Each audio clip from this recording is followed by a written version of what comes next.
팀을 이끌고 있는 홍기현이라고 합니다. 제가 오늘 발표드릴 주제는 이제 정보공공에서 요즘에 클라우드 네이티브라는 것에 상당히 많이 관심을 가지고 있고, 거기에 대해서 이제 저희 오라클의 기술과 그리고 기본적으로 데이터베이스를 설계할 때 어떤 것을 주로 이제 생각을 하셔야 되는지에 대해서 좀 나눠서 설명을 드리도록 하겠습니다. 그래서 이제 마이크로 서비스를 약간 실무적인 입장에서 저희는 많은 접근을 했기 때문에 약간 실무적으로 여러분들이 마이크로 서비스를 생각할 때, 클라우드 네이티브 생각할 때, 생각하시는 것과 그걸 구현할 때 어떤 기술과 어떤 고려를 해야 되는지를 위주로 설명드릴 거고요. 일반적으로 클라우드 네이티브 하면은 많이 이제 정보공공에서 생각하는 거는 마이크로 서비스와 이제 폴리그라, 여러 가지의 랭귀지를 쓰고 다양한 데이터 스토어를 쓰는 그런 걸 생각을 하실 거고, 그리고 컨테이너 기반의 그리고 디복스라든지 CI/CD를 많이 생각하고 계시죠. 이런 것들에 대해서 어떤 기술들이 고려되고 있는지 좀 한번 들어보시면 좋을 것 같습니다. 일반적으로 마이크로 서비스를 하면 가장 많이 얘기되는 게 독립적으로 서비스를 구성하기 때문에 서비스 간에 한쪽의 서비스가 실패하더라도 다른 쪽은 돌 수 있다. 이런 것이 이제 가장 큰 대표적인 이제 마이크로 서비스의 장점으로 보는데요. 저희가 보는 관점은 모노리스트에서 이제 마이크로 서비스로 넘어갈 때 여러 가지 서비스로 이제 잘라가는 과정에서 데이터를 저장하는 저장소도 잘라가거든요. 그러다 보면은 결국은 그전에는 데이터베이스 큰 거 한 통으로 서비스하던 내용들을 여러 가지의 데이터베이스로 운영하게 됩니다. 그러니까 기존에 하나를 운영하던 거를 다수의 데이터베이스를 운영한다는 거고, 그 의미는 다수의 데이터베이스를 앞으로 여러분들이 운영을 하셔야 된다는 얘기거든요. 그래서 그것을 어떻게 관리할 것인지도 하나의 생각할 수 있는 포인트라고 말씀을 드리고요. 이 오라클은 사실 오라클 클라우드도 있거든요. 그래서 오라클이 클라우드를 위해서 아키텍처를 10년 전에 바꿔놓은 게 있어요. 저희는 이제 멀티 테넌트라고 하는데, 멀티 테넌트는 이제 기존에 오라클을 아시는 분이 있으신지 모르겠지만, 오라클은 DBMS의 엔진 부분이 있고, 고객의 데이터 영역이 있습니다. 그래서 고객의 데이터를 만들면은 엔진 부분에 이제 그 데이터의 정보를 넣고, 고객이 테이블을 또 만들면 그 엔진 부분에 데이터를 넣고, 뷰를 만들면 뷰에 대한 걸 넣거든요. 그리고 데이터들이 나오면은 그 테이블에 쌓게 됩니다. 그래서 지금 현재 오라클이 12C 이전의 버전들은 엔진과 데이터 스토어가 섞여 있었어요. 이렇게 되면은 데이터 엔진을 메인터넌스 할 때 DBMS를 내려야 되는 그런 상황입니다. 그래서 10년 전에 오라클이 클라우드를 좀 전한 거죠. 12C가 이제 C가 클라우드거든요. 클라우드를 생각을 해서 고객의 엔진 부분하고 그리고 고객의 실 데이터 영역을 분리해놨어요. 분리해놓고 그리고 수백 개의 DBMS를 하나의 엔진으로 관리할 수 있게끔 저희가 아키텍처를 변형을 했습니다. 그래서 가령 예를 들면은 마이크로 서비스라고 하면 마이크로 서비스가 하나 나오고 그게 컨테이너에 올라가게 될 텐데 관련된 데이터 스토어 하나가 만들어질 것이고 또 다른 마이크로 서비스를 디플로이했을 때 또 다른 데이터베이스가 만들어질 것인데 이런 식으로 디플로이가 되는 거죠. 그래서 하나의 엔진으로 수백 개의 데이터베이스 스토어를 관리할 수 있는 아키텍처로 바뀌었다. 그리고 뿐이 아니라 이렇게 엔진하고 데이터를 독립시켜 놓으니까 데이터 스토어를 독립시켜 놓으니까 새로 이제 데이터베이스를 만약에 90C에서 23C로 업그레이드하는 엔진을 써야 된다. 그럴 때 기존에는 엔진 업그레이드 했거든요. 지금 간단하게 플러그 아웃해서 플러그 인 하면 업그레이드가 되는 개념으로 같아요. 굉장히 업그레이드에서 이제 혁명이 일어났죠. 그래서 이렇게 멀티 테넌트라는 기능을 사용하면은 일단은 오라클 데이터베이스, 데이터 스토어가 컨테이너화 됐거든요. 우리가 도커 런타임이 있고 도커 엔진 컨테이너가 있듯이 데이터베이스도 데이터베이스 엔진이 있고 각각의 데이터 스토어들이 있어요. 그래서 스토어 쪽에 데이터 스토어 쪽은 업무팀은 스토어만 보면 돼요. 그리고 운영자는 데이터 엔진을 보면 됩니다. 이게 어떤 식으로 이제 비유를 하자면 여러분들이 자동차를 몰고 가다가 기본적으로 간단한 정비는 하지만 실제로 자동차가 많이 움직이거나 장애가 나면은 정비소로 가잖아요. 그래서 실제로 데이터베이스를 운영하는 것과 엔진을 관리하는 건 좀 기술 셋이 완전히 틀립니다. 기술 수도도 다르고. 그래서 그런 상황이 왔을 때 데이터베이스 엔진을 분리시켜서 데이터 스토어랑 분리시켜 놓음으로써 좀 더 효율적으로 관리할 수 있고, 그리고 하나의 엔진으로 저희가 지금 한 1000개 이상의 대표까지도 관리할 수 있는 아키텍처를 제공하고 있습니다. 또 하나는 이렇게 분리되면서 이제 운영계, 개발계, 테스트 환경 이런 것들을 DB 자체가 이제 핫 클로닝이라고 운영 중에 카피할 수 있거든요. 그래서 만약에 운영하던 환경에서 데이터를 가지고 개발계로 만들 때 DBMS 내리지 않고 바로 하클러닝 기능을 사용하면은 데이터들을 환경을 개발 환경이나 테스트 환경들을 계속 만들 수 있습니다.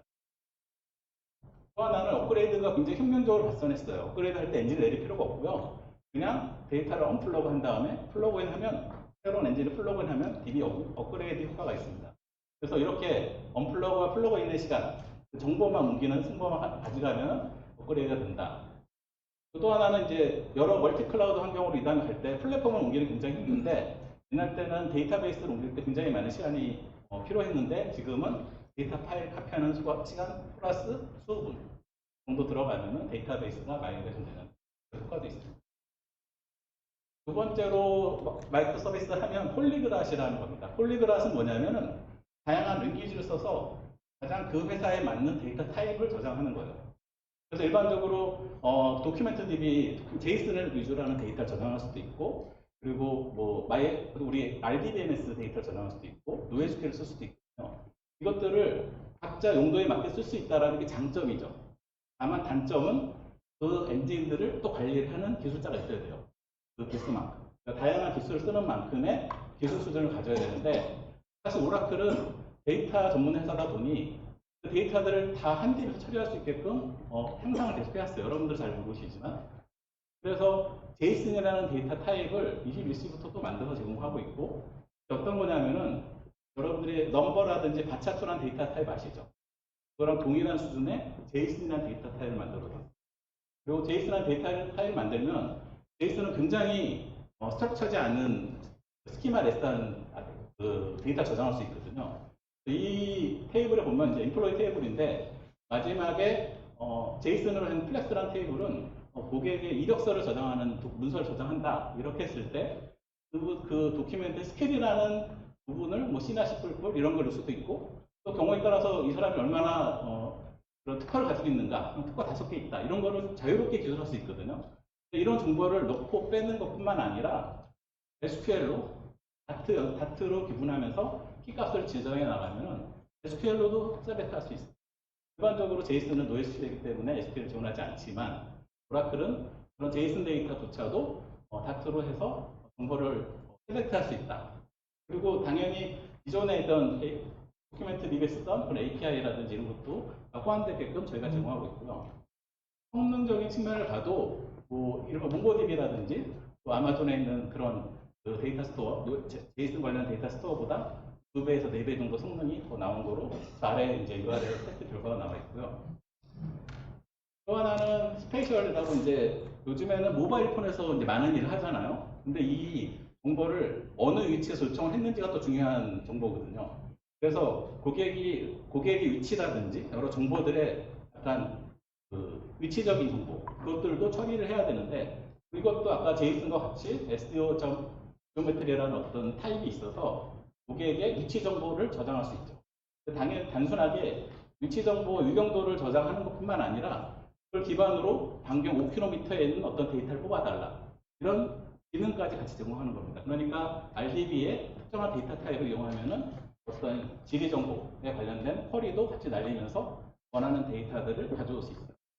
그래서 이런 JSON 데이터 타입, 이런 스페셜 지리 정보에 대한 정보도 오라클 DBMS 제공을 하고 있고 그리고 그래프라고 하는 건 관계입니다.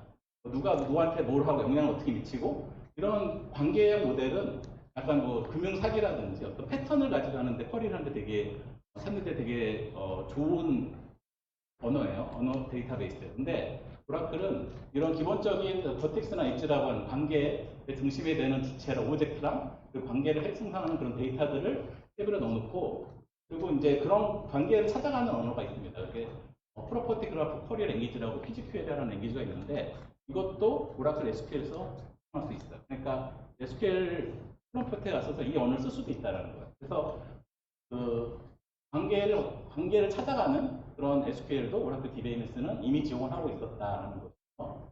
그리고 요즘에 이제 블록체인 얘기 많이 하잖아요.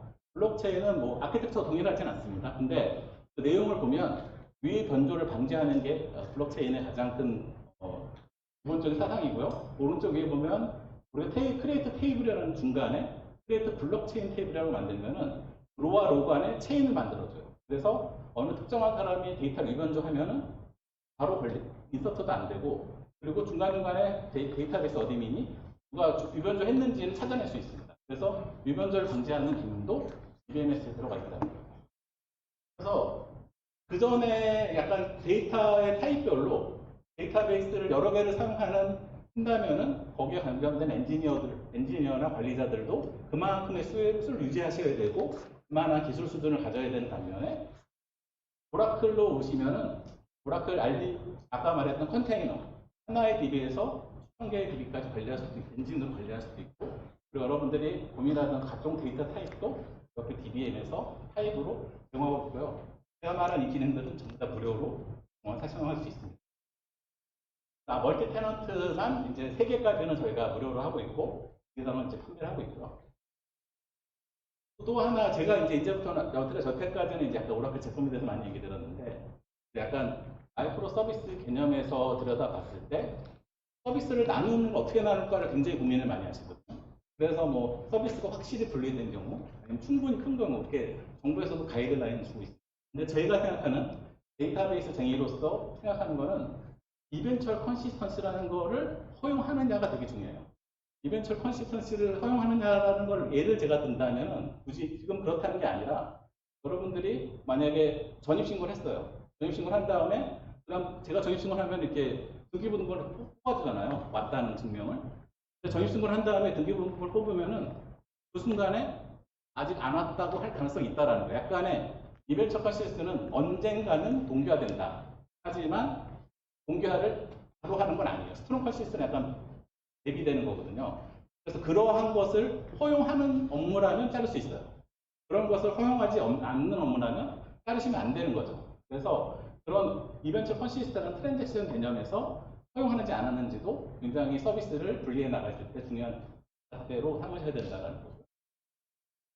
그래서 사실은 마이크로 서비스, 저 책은 마이크로 서비스를 하시는 분들은 상당히 많이 보시는 책이에요. 옛날 오래전에 나왔던 책인데 그 책에 보면 여러 가지 패턴들이 있어요. 패턴들이 있는데 그 패턴 중에 일부, 좀 상당한 부분이 일반적인 오라클 DBMS가 트랜잭션이라고 부르는 거를 분산 트랜잭션, 분산 환경에서 구현하는데 좀 할 수 있는 패턴들을 많이 정리해 놨어요. 그래서 저희가 보면은 이제 마이크로소프트 아키텍처를 보면 약간 데이터베이스 아키텍처적인 측면에서 보면은 이제 쉐어드 데이터베이스랑 그 서비스별로 데이터베이스를 가져가는 두 개로 나눌 수 있고, 그 뒤에 뭐 사가라든지 트랜지션 아웃박스라든지 이런 것들을 통해서 여러분들이 하나의 데이터베이스에서 트랜지션을 처리하는 것들을 분산 환경에서 처리하게끔 하기 위한 패턴을 많이 만들어 놨거든요. 그럼 예를 들면 쉐어드 데이터베이스는 여러분들이 굉장히 익숙한 모노리스 데이터베이스예요. 그래서 주문하고 배송을 처리한다고 하면 같은 서비스로 뭉쳐있는 거고, 주문에서 만약에 주문 지불을 하고 배송 요청을 하는 거를 업데이트를 같이 쳐주면 이제 배송해서 나머지 트랜스를 일으켜가는 거죠.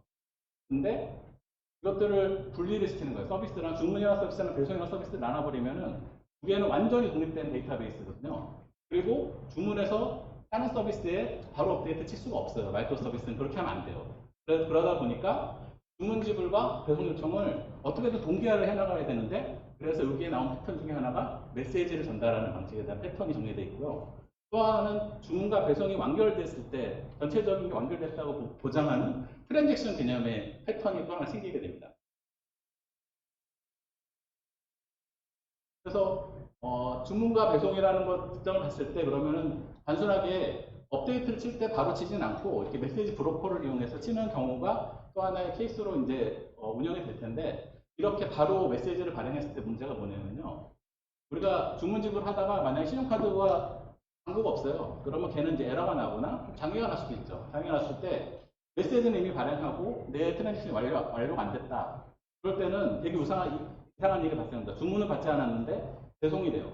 그러니까 이런 일을 막기 위해서 이것들을 트랜잭션으로 묶는 거예요. 트랜잭션을 묶는데 전체 트랜잭션을 XA처럼 묶는 걸 또 마이크로소프트는 굉장히 싫어하기 때문에 로컬 트랜잭션으로 이제 하나를 묶어놓고 나머지 트랜잭션 변화 결과를 메시지로 전파하는 게 바로 마이크로서비스에서 하는 건데, 이렇게 하면은 주문 쪽에서 에러가 나더라도 아직 아웃박스랑 같이 트랜잭션이 엮여있기 때문에 정보들이 커밋이 안 돼요. 안 되기 때문에 트랜잭션을 관리할 수 있고, 그런데 이제 또 하나 문제는 메시지를 릴레이하는 과정에서 혹시 이게 장애가 나면은 또 다시 보내야 되고 데이터 잃어버릴 가능성도 있고 두 번 더 중복해서 전송할 수도 있거든요. 그것들을 또 처리해줘야 되는 문제를 가져가죠. 그런 것들을 다 고려해서 하셔야 돼요. 이 마이크로 서비스로 나가서 데이터를 서비스 나눌 때는 이런 이슈들이 있는 거예요. 그래서 오라클에 다시 오라클 아까 들어오면 오라클은 이렇게 트랜잭셔널한 그런 이벤트들은 오라클 DBMS 엔진에서 처리해주는 기능이 또 생겼고요. 그래서 저희는 이제 이걸 TAQ라고 해서 안에 이제 어떤 정보 큐 테이블 하나 만들고 그것들을 전달해주는 그런 백그라운드 프로세스가 있는 거죠. 그리고 모든 거를 다 트랜잭셔널로 처리합니다. 전파하는 것까지. 그래서 이런 경우에 저희 만약에 오라클의 TQ라는 트랜잭셔널 이벤트 큐라는 걸 쓰면은 여러분들이 중복으로 가거나 한번 데이터 로스할 걱정은 없어요. 이거는 이제 오라클 투 오라클 쓰는 거잖아요. 근데 이 TQ라는 그 피처는 자바라든지 자바스크립트라는 데서도 API에서도 바로 저 TQ 집어넣을 수 있고 당연히 오라클 간에도 되고 그리고 오라클에서 카프카로 메시지를 전달하는 것까지 형성되어 있는 그런 기능입니다. 지금까지는 이제 메시지를 전달하는 거. 아까 주문과 배송의 메시지를 전달하는 거고 또 하나 고려를 하는 건 트랜잭션에 대한 부분이에요. 저희가 트랜잭션 매니저 포 마이크로 서비스라는 그 오픈소스를 오픈해 놨는데 그게 뭐냐면은 트랜잭션을 관리하는 오라클의 마이크로 서비스 하나 저희가 개발해서 같이 드려요. 그리고 그 마이크로 서비스를 포지션할 수 있는 라이벌을 같이 제공하는 거고요. 이것만 설명을 잘 드리면 좋을 것 같습니다. 그래서 가령 우리가 여행사예요. 여행사는 여행을 할 때 어떻게 해요? 비행기를 예약하고 호텔을 예약하고 그리고 렌트카를 예약하고 티켓팅을 하는 걸 전체적으로 다 하잖아요. 근데 그게 다 서비스로 나눠줬다고 생각을 하면 비행기는 성공했는데 호텔까지 성공했는데 만약에 렌트가 안 됐어요. 그러면은 이 서비스별로 다 완료가 됐고 성공한 호텔 쪽은 성공이 됐고 비행기도 성공했거든요.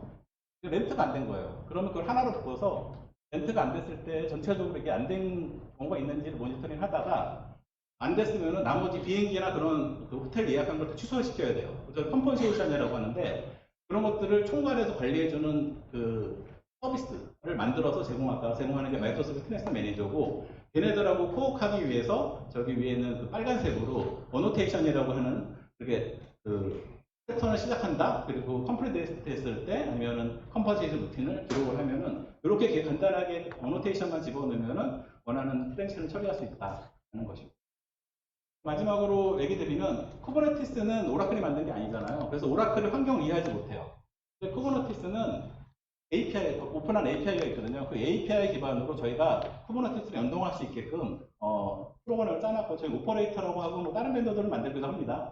그래서 쿠버네티스의 커맨드로 오라클 데이터베이스를 생성하거나 패치하실 수도 있어요.